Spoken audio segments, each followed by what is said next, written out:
ভাবুন তো একজন রাজা যুদ্ধ জিতে বাড়ি ফিরতে গিয়ে হারিয়ে গেল পুরো 20 বছরের জন্য। এই 20 বছরে সবাই তাকে মৃত ভেবে নিল। তার স্ত্রীকে জোর করে বিয়ে করতে চাইল শত শত প্রভাবশালী মানুষ। আর তার ছোট ছেলেকে চাইল দুনিয়া থেকে বিদায় করে দিতে। কিন্তু কেউ জানতো না সে রাজা এখনো বেঁচে আছে। আর তার বাড়ি ফেরার পথে অপেক্ষা করছে এক চোখা দানব, সমুদ্রের দেবতার অভিশাপ, ডাইনি, পাতালক আর মৃত্যুর থেকেও ভয়ঙ্কর সব পরীক্ষা। আজকের গল্প সেই কিংবদন্তি যোদ্ধা ওডিসিয়াসের, যার জীবনকে অনেকেই ইতিহাসের সবচেয়ে অসাধারণ অভিযানের গল্প বলে মনে করেন। তাহলে চলুন শুরু করা যাক আজকের ওডিসিয়াস মুভির গল্প। মুভির শুরুতেই আমরা জানতে পারি যে ট্রয় যুদ্ধ শেষ হওয়ার পর বহু বছর পেরিয়ে গেলেও ইদেকার রাজা ওডিসিয়াস এখনও নিজের রাজ্যে ফিরে আসেননি। রাজপ্রাসাদে তার বিশ্বস্ত স্ত্রী ফেনোলোপি, ছেলে টেলেমাকাস এবং একজন অনুগত ভৃত্য প্রতিদিনই এই আশায় অপেক্ষা করেছিলেন যে একদিন না একদিন ওডিসিয়াস অবশ্যই ফিরে আসবেন।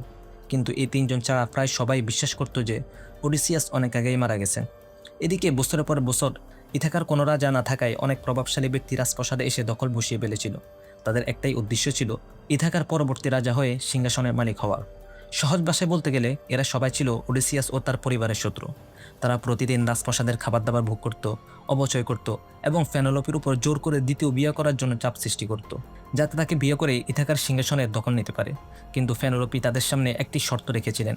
তিনি নিজের জন্য একটি বস্ত্র বুনেছিলেন এবং বলেছিলেন যতদিন না সেই বস্ত্রের কাজ শেষ হবে ততদিন তিনি দ্বিতীয় বিয়ে করবেন না। তবে প্রতি রাতেই তিনি গোপনে সেই বস্ত্রের বোনা অংশ আবার খুলে ফেলতেন, যাতে কাজটি কখনো শেষ না হয় এবং তিনি আরও কিছুটা সময় পান নিজের স্বামী ওডিসিয়াসের ফিরে আসার অপেক্ষা করার জন্য। এদিকে তাদের ছেলে তেলোম্যাকাসেরও ধৈর্যের বাঁধ ভেঙে যাচ্ছিল। তিনি যে কোনো মূল্যে নিজের বাবাকে খুঁজে বের করার জন্য মরিয়া হয়ে উঠেছিলেন। একদিন তার দেহরক্ষী ও শিক্ষক তাকে জানালেন ওডিসিয়াসের সবচেয়ে ঘনিষ্ঠ বন্ধুদের একজন স্পার্টায় থাকেন। হয়তো তার কাছ থেকেই ওডিসিয়াস সম্পর্কে কোনো গুরুত্বপূর্ণ খবর পাওয়া যেতে পারে। এই কারণে টেলোম্যাকাস নিজের দেহরক্ষীকে সঙ্গে নিয়ে স্পার্টার উদ্দেশ্যে যাত্রা করেন। রওনা হওয়ার আগেই তিনি তার মা ফেনোলোপিকেও বিষয়টি জানিয়ে যান। কিন্তু তাদের এই কথোপকথন একজন গোপনে শুনে ফেলেছিল। সে ছিল ফেনোলোপির এক দাসী। পরে জানা যায় সে আসলে রাজপ্রাসাদে থাকা সেই শত্রুদের সঙ্গেই গোপনে হাত মিলিয়েছিল।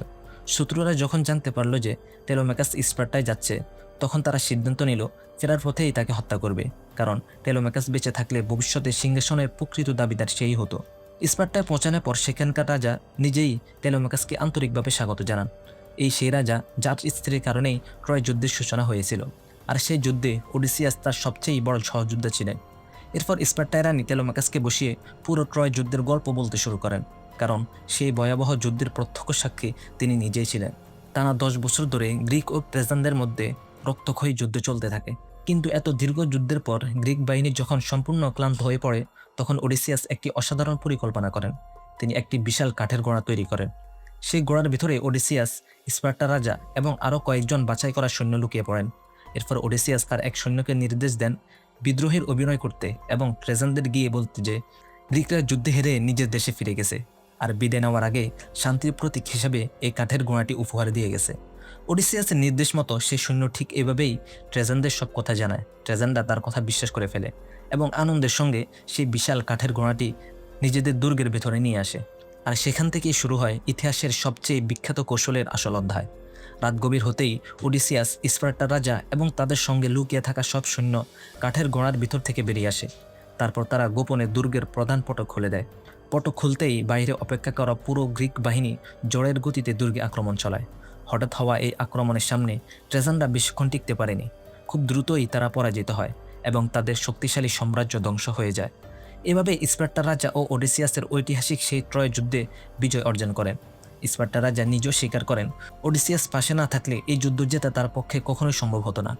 ওডিসিয়াস শুধু নিজের সৈন্য ও সম্পদই দেননি, বরং তার অসাধারণ বুদ্ধি ও পরিকল্পনার কারণে গ্রিক বাহিনী ট্রেজানদের বিশাল সেনাবাহিনীকে পরাজিত করতে সক্ষম হয়েছিল। যুদ্ধ শেষ হওয়ার পর স্পার্টা রাজা তার স্ত্রীকে নিয়ে নিজ রাজ্যে ফিরে যান। অন্যদিকে ওডিসিয়াস দ্বিতীয় প্রধান সেনাপতি হিসেবে কিছু সৈন্য নিয়ে পিছনে থেকে যান এবং পরে অবশিষ্ট বাহিনীকে নিয়ে ধীরে ধীরে বাড়ির উদ্দেশ্যে রওনা দেন। পথে খাবারের সন্ধানে তারা একটি নির্জন দ্বীপে থামে। শুরুতে দ্বীপে তেমন কিছু চোখে পড়েনি, কিন্তু কিছুক্ষণ পর একটি গুহার ভিতরে তারা বিপুল পরিমাণ খাবার খুঁজে পায়। গুহার ভিতরে এত খাবার দেখে ওডিসিয়াস বললেন, এই খাবারগুলো দেখে মনে হচ্ছে এগুলো কারো জমিয়ে রাখা। যার খাবার সে আসুক, তার অনুমতি নিয়েই আমরা এগুলো নিয়ে যাব। কিন্তু ওডিসিয়াসের এই সিদ্ধান্তই তাদের জন্য ভয়ঙ্কর বিপদের কারণ হয়ে দাঁড়ায়, কারণ এই খাবার কোনো মানুষ বা সাধারণ প্রাণী ছিল না। এগুলো ছিল এক বিশাল আকৃতির এক চোখা দানব সাইক্লোপাসের জমিয়ে রাখা খাদ্য। সাইক্লোপাস হলো সেই দানবদের বলা হয় যাদের মাত্র একটি চোখ থাকে। দানবটি যখন নিজের গুহায় এত মানুষদের দেখতে পেল তখন সে আনন্দে উন্মাদ হয়ে উঠল। সঙ্গে সঙ্গেই একটি বিশাল পাথর গড়িয়ে গুহার মুখ বন্ধ করে দিল, যাতে কেউ বের হতে না পারে। রাত নামতেই সে ওডিসিয়াসের অনেক সঙ্গীকেই ধরে ধরে খেয়ে ফেলল।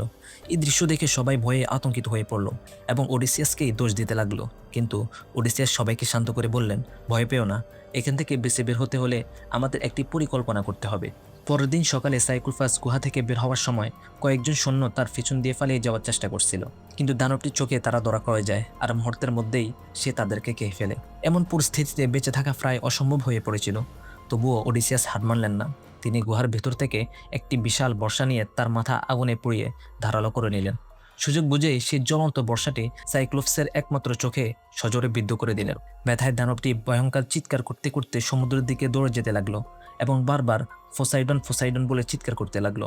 তখনই ওডিসিয়াস জানতে পারলেন সাইক্লোপস আসলে সমুদ্রের দেবতা পোসাইডনের ছেলে। আর যেহেতু তাদের পুরো যাত্রাপথই সমুদ্র দিয়ে, তাই পোসাইডনের সঙ্গে শত্রুতা করে ওডিসিয়াস নিজের জন্য আরও বড় বিপদ ডেকে আনলেন। এরপর ঠিক সেটাই ঘটল যার ভয় তিনি করেছিলেন।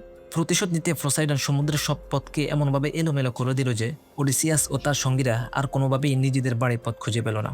পথ হারিয়ে ঘুরতে ঘুরতে তারা এক নতুন দ্বীপে পৌঁছালো। সেখানে তারা দূর থেকে মানুষ দেখতে পেয়ে স্বস্তির নিঃশ্বাস ফেলল, কিন্তু কাছে গিয়ে দেখে তারা অবাক হয়ে গেল। যাকে তারা মানুষ ভেবেছিল সে আসলে ছিল একটি ছোট শিশু। আর কিছুক্ষণ পর যখন সেই শিশুটির জাতের মানুষগুলোর সামনে এলো, তখন বুঝে গেল তারা ছিল অস্বাভাবিক লম্বা ও প্রচণ্ড শক্তিশালী এক জাতি। তারা কোনো কথা না বলেই ওডিসিয়াসের উপর হামলা চালিয়ে দিল, এমনকি তাদের জাহাজগুলোও ধ্বংস করে ফেলল। ওডিসিয়াসের অধিকাংশ সৈন্য সেখানে মারা যায়। কষ্টে প্রাণ বাঁচিয়ে ওডিসিয়াস ও হাতে গোনা কয়েকজন সঙ্গী পালিয়ে যেতে সক্ষম হন। পালাতে পালাতে তারা একটি রহস্যময় বাড়িতে পৌঁছে যায়, কিন্তু ওডিসিয়াস জানতেন না সেটি ছিল এক শক্তিশালী জাদুকরীর বাসা। যেখানে ঢুকে তিনি দেখলেন চারদিকে অসংখ্য শূকর ঘুরে বেড়াচ্ছে। ক্ষুধায় কাতর ওডিসিয়াস সেই নারীর কাছে খাবার চাইলে তিনি একটি শূকর জবাই করতে বলেন। কথা বলতে বলতেই ওডিসিয়াস বুঝতে পারেন নারীটি আসলে একজন জাদুকরী, আর সেখানে থাকা সব শূকরই আসলেই তারই সৈন্য, যাদেরকে সে জাদু করে শূকরে পরিণত করেছে। এখানে শক্তি দিয়ে নয়, বুদ্ধি দিয়েই পরিস্থিতি সামাল দিতে হবে। এ কথা ওডিসিয়াস বুঝে গিয়েছিলেন। তিনি জাদুকরীকে জিজ্ঞেস করলেন, তুমি এসব কিভাবে করো? জাদুকরী উত্তর দিল, আমি খারাপ মানুষ নয়, এই দ্বীপে থাকা বিশাল আকৃতির মানুষদের হাত থেকে নিজেকে রক্ষা করার জন্যই আমাকে এসব করতে হয়। ওডিসিয়াস কৌশলে তাকে নিজের কথায় রাজি করিয়ে বললেন, আমার সব সঙ্গীকে আবার মানুষ বানিয়ে দাও আর আমাদের বাড়ি ফেরার পথও দেখিয়ে দাও। তিনি আরও বললেন, পোসাইডনের সমুদ্রের সব পথ আমাদের জন্য গোলার ধাঁধায় পরিণত করে দিয়েছে। ওডিসিয়াসের অনুরোধে জাদুকরী প্রথমে তার সঙ্গীদের আবার মানুষে পরিণত করলো। তারপর সে জানালো সমুদ্র পথে আর বাড়ি ফেরা সম্ভব নয়, তাদের ফাতাল লোকের মধ্যে দিয়ে যেতে হবে। ওডিসিয়াস ফাতাল লোকের পৌঁছে নিজের জাহাজের পক্ষ থেকে বলি উৎসর্গ করেন। বলি দেওয়ার সঙ্গে সঙ্গেই মাটি পেটে যায়। সেখান থেকে এক একে মৃত মানুষের আত্মা বেরিয়ে আসতে শুরু করে। সেই আত্মাদের মধ্যেই তিনি ভবিষ্যদ্রষ্টা টেরিসিয়াসের আত্মার সঙ্গে দেখা করেন। টেরিসিয়াস ভবিষ্যৎবাণী করে বলেন, যতই বছরই লাগুক না কেন, শেষ পর্যন্ত জীবিত অবস্থায় শুধু ওডিসিয়াসই নিজের বাড়িতে ফিরতে পারবে। কিন্তু ওডিসিয়াস সেই ভবিষ্যৎবাণী বিশ্বাস করতে অস্বীকার করেন। ঠিক তখনই ট্রয় যুদ্ধ নিহত তার বহু সৈন্যের আত্মাও সেখানে উপস্থিত হয়। তারা ওডিসিয়াসকে দোষারোপ করে বলে নিজের জয়ের লোভে তিনি সাধারণ সৈন্যদের সামনে ঠেলে দিয়েছিলেন, আর তারাই সবার আগে প্রাণ হারিয়েছিল।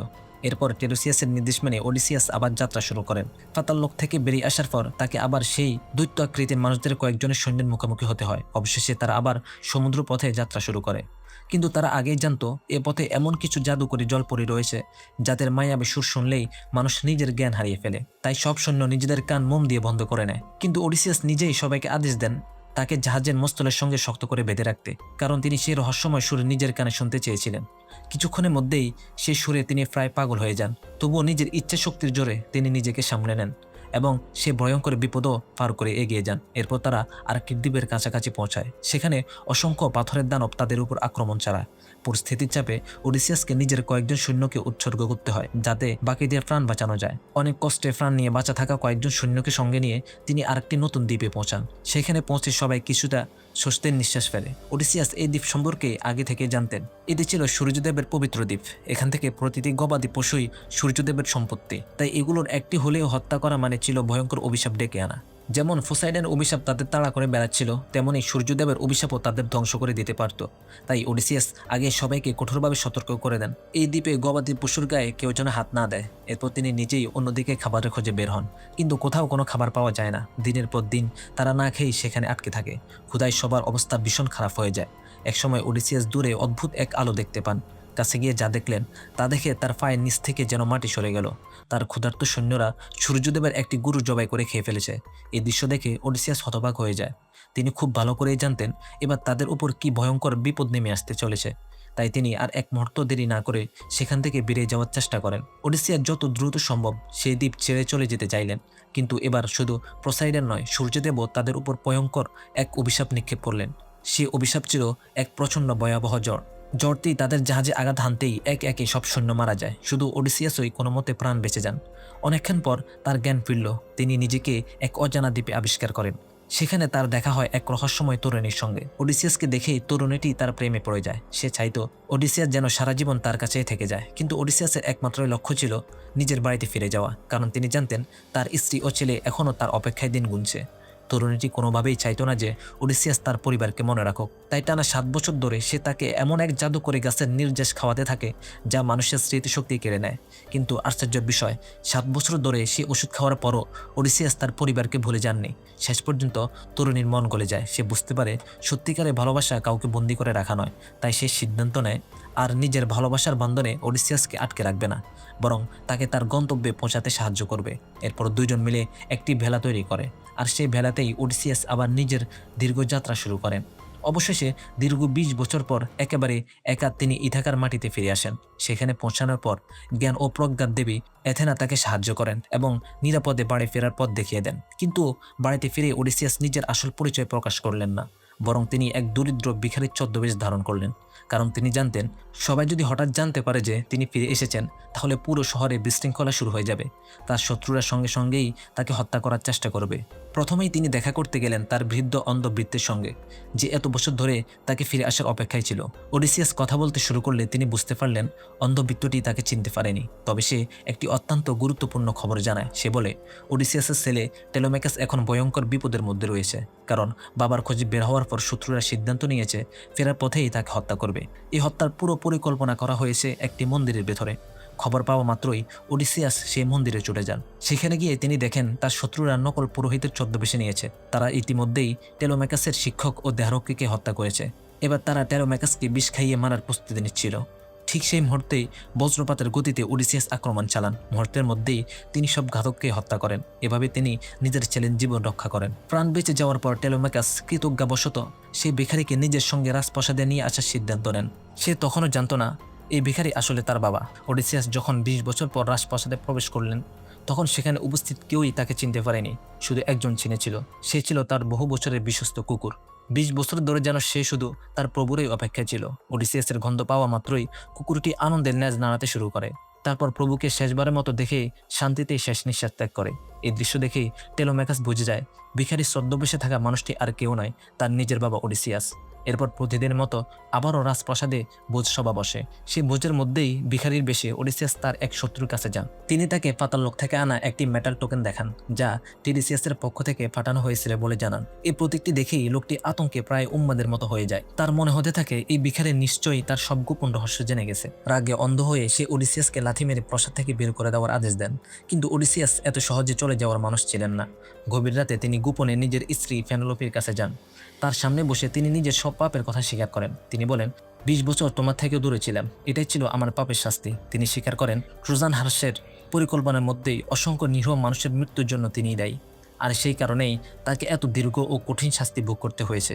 তিনি আরও বলেন, আমি শুধু এতটুকুই করিনি, আমি প্রোসাইডনের ছেলের উপর আক্রমণ করেছি, এথেনার মূর্তির অসম্মান করেছি, এমনকি দেবরাজ জিউসের আইনও ভেঙেছি। আমার এইসব ভুলের শাস্তি শুধু আমাকেই নয়, তোমাকেও বছরের পর বছর কষ্ট দিয়েছে। তাই আজ আমি তোমার কাছে ক্ষমা চাইছি। ফেনোলোপি, যিনি 20 বছর ধরে শুধু তারই অপেক্ষা করেছিলেন, এক মুহূর্ত দেরি না করে তাকে ক্ষমা করে দেন। পরদিন সকালে ফেনোলোপি সবার সামনে ঘোষণা করেন, আমি এখন বিয়ে করার জন্য প্রস্তুত। এই ঘোষণা শুনে পুরো প্রাসাদে আনন্দের ঢেউ বয়ে যায়। যারা এতদিন ধরে ইথাকা রাজ হওয়ার লোভে সেখানে অবস্থান করেছিল, তারা সবাই নিজেদেরকে পাত্র হিসেবে উপস্থাপনা করার জন্য দাঁড়িয়ে পড়ে। সবাই অধীর আগ্রহে অপেক্ষা করেছিল ফেনোলোপি শেষ পর্যন্ত তাকে নিজের স্বামী হিসেবে বেছে নেবেন। তখন ফেনোলোপি একটি শর্ত ঘোষণা করেন। তিনি বলেন, আমি তাকেই বেছে নেব যে আমার দাও একটি চ্যালেঞ্জ পূরণ করতে পারবে। এরপর তিনি সবার সামনে একটি ধনুক তীর নিয়ে এসে বললেন, তোমাদের প্রত্যেককে একবার করে তীর চড়ার সুযোগ দেওয়া হবে, আর সেই তীর দিয়ে পরপর 12টি কাঠের লক্ষ্য ভেদ করতে হবে। কিন্তু উপস্থিত কেউ সেই কঠিন চ্যালেঞ্জ সফল করতে পারল না, এমনকি 2-1 জন তো চেষ্টা করার আগেই হাল ছেড়ে দিল। ঠিক তখনই ভিখারির ছদ্মবেশে থাকা ওডিসিয়াস শান্তভাবে বললেন, আমি কি একবার চেষ্টা করতে পারি? দুটি হাতে নিয়েই তিনি একেবারেই সে অসম্ভব চ্যালেঞ্জ সম্পূর্ণ করে ফেললেন। এই দেখেই পেনেলোপি সিদ্ধান্ত নিয়ে ফেললেন তিনি এই মানুষটিকেই বিয়ে করবেন। ঠিক সেই মুহূর্তে ওডিসিয়াস সবার সামনে নিজের আসল পরিচয় প্রকাশ করে দেন। তাকে দেখে উপস্থিত সবাই বিস্ময়ে হতবাক হয়ে যায়। টেলোমেকাস ও পেনেলোপির আনন্দের যেন আর সীমা থাকে না। এমনকি ওডিসিয়াসের বিশ্বস্ত ভৃত্যও আনন্দে আত্মহারা হয়ে যায়। এরপর ফালা আসে সেসব লোকের যারা এত বছর ধরে রাজপ্রাসাদে বসে ভোগ বিলাস করে আসছিল। এবার ওডিসিয়াস সিদ্ধান্ত নিলেন তাদের অত্যাচারের চিরতরে শেষ করবেন। শুরু হয় যায় এক ভয়ঙ্কর যুদ্ধ। ওডিসিয়াস ও টেলোমেকাস কাঁধে কাঁধ মিলিয়ে একে একে সব শত্রুকে হত্যা করতে শুরু করেন। তবে শেষ এবং সবচেয়ে শক্তিশালী শত্রু অ্যান্টিনাসকে পরাজিত করা এত সহজ ছিল না। সে একাই ওডিসিয়াস ও টেলোমেকাস দুজনের উপরেই ভারী হয়ে উঠেছিল। কিন্তু ওডিসিয়াস কখনোই হাল ছাড়েননি। এদিকে টেলোমেকাস তাকে ব্যস্ত রাখছিল। আর ঠিক সেই সুযোগেই অন্য দিক থেকে ছুটে এসে ওডিসিয়াস একটি প্রাণঘাতী আঘাত করেন। সেই আঘাতেই অ্যান্টিনাসের মৃত্যু হয়। এভাবেই একে একে সব লোভী প্রার্থী ও শত্রুর পরিণতি ঘটে। অবশেষে রাজপ্রাসাদে আবার শান্তি পেয়ে আসে। ওডিসিয়াস আবার ইথাকার সিংহাসন ফিরে পান। তবে তিনি নিজে সেই সিংহাসনে বসে রাজত্ব করার সিদ্ধান্ত নেন না, বরং তিনি রাজ্যের দায়িত্ব নিজের ছেলে টেলোমেকাসের হাতে তুলে দেন আর নিজের স্ত্রী পেনেলোপিকে সঙ্গে নিয়ে শান্তির খোঁজে নির্বাসিত জীবনের পথে যাত্রা করেন। শেষ দৃশ্যে দুজনকে একসঙ্গে সুখে থাকতে দেখানো হয়। আর এইভাবেই এই মুভির সমাপ্তি ঘটে।